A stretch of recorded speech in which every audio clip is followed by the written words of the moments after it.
ദുഷ്പ്രഭുത്വത്തിൻ തിരുമുമ്പിൽ തലകുരിക്കാത്തതാണ് എന്റെ യൗവനം. ചില നേതാക്കൾ അധികാരത്തിന് വഴങ്ങും, ചിലർ കാലത്തിനൊപ്പം മാറും. പക്ഷെ ഒരാൾ കാലം മാറിയാലും തന്റെ നിലപാട് മാറ്റിയില്ല. വി.എസ്. അച്യുതാനന്ദൻ. സൗകര്യങ്ങൾ തേടിയില്ല, സമാധാനം വില കൊടുത്തു. അധികാരത്തോടും സ്വന്തം പാർട്ടിയോട് പോലും ചോദ്യം ചോദിച്ച മനുഷ്യൻ. ജനങ്ങളുടെ വേദന പ്രസംഗ വിഷയമല്ല, അതവന്റെ രാഷ്ട്രീയം തന്നെയായിരുന്നു. അഴിമതിക്ക് മുന്നിൽ അവൻ തലകുനിച്ചില്ല. ഭീഷണികൾ വന്നു, ഒറ്റപ്പെടുത്തലുകൾ വന്നു, പക്ഷേ അവൻ നിശബ്ദനായില്ല. കോടതികളിലും തെരുവുകളിലും ഒരേ ശബ്ദം. വാക്കുകൾ മിനുക്കിയതല്ല, പക്ഷേ സത്യം മറച്ചു വെക്കുകയുമില്ല. വി.എസ്. അച്യുതാനന്ദൻ. അവൻ ഭരിച്ചത് സുഖത്തിനായല്ല, പോരാട്ടത്തിനായി.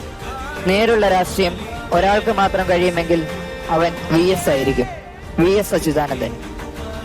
ഒരു പേരല്ല, ഒരു നിലപാട്, ഒരു മനസാക്ഷി.